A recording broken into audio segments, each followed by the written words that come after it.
A very good noon to one and all. And today we will be discussing about the flatness measurement concept in brief. So, firstly, what is flatness? So, flatness it is defined as a minimum distance between two planes within which all the points on the surface lie.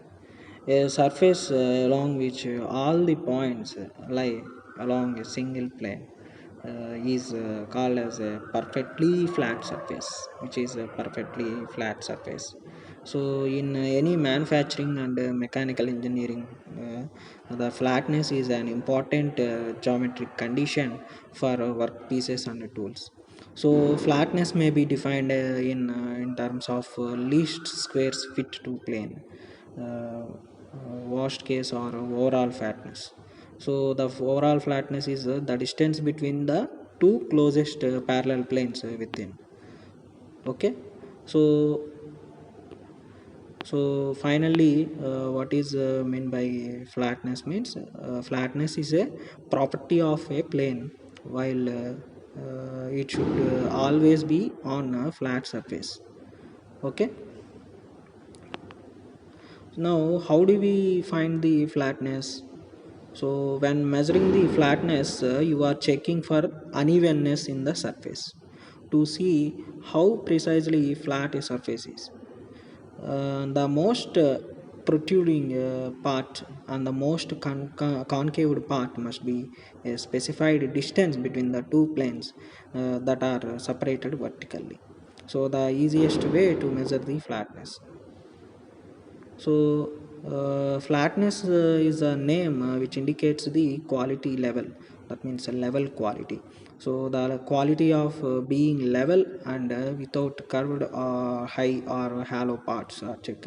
The flatness of the flatness can be controlled uh, with a feature to control the flatness of surface. A feature control frame FCFs is used to apply the tolerance to the desired surface. To apply a flatness control to the surface, it may point to the surface or it can point to or rest on the extension line that extends from the surface. Okay, so what are the instruments we are using? A flatness gauge, that means a dial indicator type instrument used to measure the lab flat surface. It consists of a gauge body with two contact feet at one end and one vertically adjustable foot at the opposite end. So how we are measuring the flatness tolerances means so a tolerance zone it is between the two parallel planes within which a surface must lie. Since flatness is applied to an individual surface, this tolerance does not need to be related to a datum because the flatness refines a surface. It may be used a tolerance stack. So why datum is not required for the flatness means the straightness or flatness or circularity and cylindricity are the form tolerances. So form of an object is irrelevant to any imaginary object. That means datum. So, for example, circularity form can only be defined by maximum and minimum diameter circular holes. So that's why datum is not required for the flatness. Okay, so we will move on to this discussion. So in generally the surface is deemed to be flat within a given range of measurement when the variation of the perpendicular distance of its point from the geometrical plane which is parallel to the general trajectory of the plane to be tested which remains below a given value. So the geometrical plane may be represented either by means of a surface plane or by a family of straight lines obtained by the displacement of a straight edge or spirit level or some light beam. So it is well known that a surface can be considered to be composed of a infinitely large number of lines. So the surface will be truly flat only if all the lines are straight and they lie in the same plane. So the errors of flatness are indicated as follows. So the deviations may be when convexities are allowed as well as concavities. So in micrometer or per meter. So concave when between the ends only concave surfaces are allowed. So and when between the ends only convex surfaces are allowed. So these are the some deviations in the deviations or errors in the flatness. Okay, and now we will move on to the main discussion about this unit. So that is flatness measurement with surface plate, flatness measurement of surfaces and instruments with straight edges and autocollimator. So one by one we will be discuss about this main topics. Okay, and now before entering to the testing the surfaces flatness of surfaces, so we are generally what is surface plate means. So surface plate forms a basis of measurement. So they are extensively used in workshops and metrological laboratories where inspection is carried out. Okay, so these are used as a reference or datum surface for testing the flatness of surfaces and reference surfaces for all other measuring instruments which are having the flat bases. Those for mounting the V blocks, angle plates, sine bars, height gauges, dial gauges, comparators, etc. So the surface plates are very massive and high rigid in design. So they have truly flat level planes. They are generally made of cast iron, which are free from blowholes, inclusions, and other surface defects. And are heat treated to relieve internal stresses, and all the surface plates are of deep sections and are properly ribbed at the bottom. So they are rigid enough to carry their own weights as well as weights of heavy objects placed on them without appreciable deviations. So the top surface is scraped to the true flatness within close limits of accuracy, either by hand scraping or by lapping. Okay, so this is the procedure of uh, surface plate flatness procedure. So by rubbing off two surfaces by using Persian blue, which is spread on your surface plate, a thin layer of high spot blue or other marking medium lay on it, the workpiece to be scrapped, and slide it in a few minutes with moderate and even pressure in a circular or the edge pattern 1 or 2 inches across. So then remove the workpiece. So its higher areas rubbed on the surface plate become marked in blue and are clearly visible. So now with your scraper, shave away the material at those marked spots. Then the surface will become a little bit flatter, and you will have just made your first scraping pass. Okay, so this is the procedure of checking the flatness of surface plates. Okay, and next by using the straight edges we are measuring the flatness, we are checking the flatness, or we are getting the flatness, straight edges and feeler gauges. So generally the straight edges are used for checking the flatness of parts in conjunction with surface plates and spirit levels. So there are two types of straight edges are there with respect to their design. First one is bow shaped straight edges, which are having the length from 300 to 800 mm. And next one is I section straight edges, which are having the length 300 to 5000 mm. So generally cast iron straight edges are made from close grained gray cast iron. So these are widely used for testing the machine tool slideways. And the bow shaped straight edges are heavily ribbed to prevent the distortion. So they are provided with feet upon which they should stand when not in use to prevent the distortion of straight edge under its own weight. So the feet are provided at the point of minimum deflection.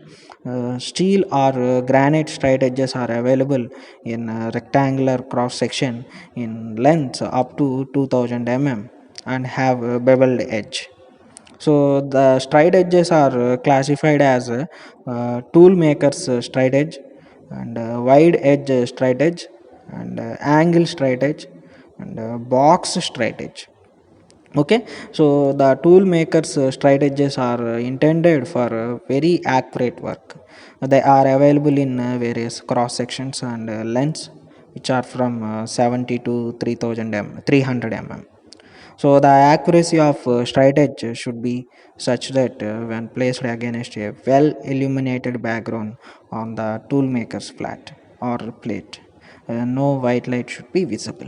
So for checking purposes, usually flat back glass test plate is also provided with straight edge. Okay, so this is about the straight edge. And now by using the straight edge or knife edge, we are going to measure the flatness. So here the surface to be checked is marked out with a soft lead pencil, so as not to damage the surface into a series of parallel bands. So see this figure. So it is then checked by using a bevel edge straight edge and using a light box or feeler gauges. So depending upon the size of the surface and the required accuracy of measurement. So it is important to note that though the surface may appear flat, if measured parallel to the sides, but additional checks need to be made across the diagonals to detect the errors of flatness due to winding on of a surface due to winding of a surface. Okay, so this is the procedure for finding the for measure the flatness by using the straight edges. Okay,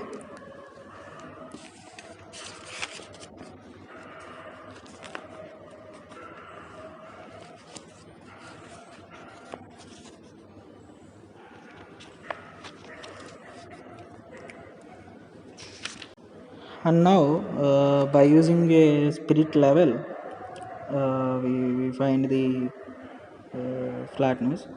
So the most convenient method of testing the flatness of surface of any length to a high degree of accuracy is by using the spirit level or autocollimator method. So see this diagram. So a straight line is drawn on the surface whose flatness is to be checked. A sensitive spirit level fitted with 2 feet at a convenient distance apart is moved along this line in steps, which is equal to the pitch distance between the center lines of the feet. So for each position the reading is noted. The variations in the bubble position, which represents the variations in the surface, these are converted into differences in height of the feet above or below the starting point.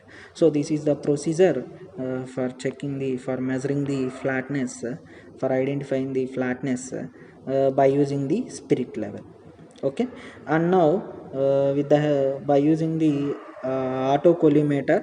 So autocollimator instrument we have discussed in the earlier in the third unit. Okay, so in this autocollimator working, the main principle of this method is same as that of spirit level method.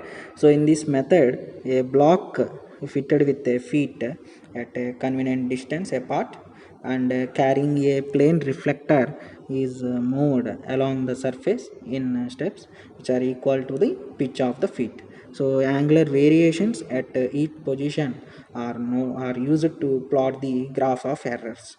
So when testing the vertical surface, an optical square may be interposed so that autocollimator can be used in a horizontal position. So this is usually more convenient than arranging the instrument with its axis vertical. So a particular feature of this method is that it can be used for vertical side of horizontal slideways where the level cannot be used. Okay, so this is the autocollimator method. So I didn't explain the working principle of the autocollimator, how, what are the instruments, what are the parts, constructional parts, and how it works. I didn't explain in this unit because it was already explained in the unit 3. And next, by using the straight edge, so straight edge method, so this is the simplest method of testing the straightness of surface or flatness of surface. A straight edge is of known accuracy is applied to the surface to be tested, and a degree of contact is determined by marking the feelers or light gap. The more accurate method of measuring the straightness by the straight edge is a wedge method. The straight edge is supported at the points for minimum deflection on two unequal plies of slip gauges, so that it is at a slight inclination to the surface to be tested. Okay, so the distance between the supports is divided into a number of equal parts and marked on the straight edge. So if both straight edge and surface are perfectly straight, the gap at each point will vary uniformly. So assume that the slip gauges are having values 10 mm and 10.1 mm as shown in this figure. So let the distance between the slip values be divided into 5 number of equal parts. The gap at each point will therefore vary by point not to mm. Now we can determine the value of pile of slip gauges required for exact contact at each position. That means example, at the position it is 10 mm, at the second position it will be 10.02 mm, and at the third position it will be 10.04 mm, and so on. So insert the slip gauges of appropriate value at each marked position. So if there is no error, the slip gauges will make contact with both the surfaces exactly at marked positions. If, however, there are errors in the flatness or straightness, the slips will not fit exactly at their marked positions. So, but will be displayed one way or other along the straight edge by amounts which are proportional to the errors. So, this is a very sensitive method of measurement and can be made as sensitive as desired by choosing a small wedge angle and a large number of measuring positions. So care must be taken to see that the slip gauges do not run to the surface, otherwise the whole sensitivity will be lost. So by using this we can measure the flatness with the help of this straight edge method. Okay, so I hope everyone understand this concept. So please read well, and sometimes applications of autocollimator will be or angle decker. So angle decker is a type of autocollimator. Okay, so these instruments will be discussed in earlier units, and the second unit and third unit instruments are there. So surface plates, straight edges, autocollimator. So these three are discussed earlier only. So but now I briefly discussed about these instruments. So I hope everyone understand this flatness measurement, that means measurement flatness of surfaces, and instruments like straight edges and surface plate and autocollimators used for measuring the flatness. Okay, so please read well and stay home and stay safe.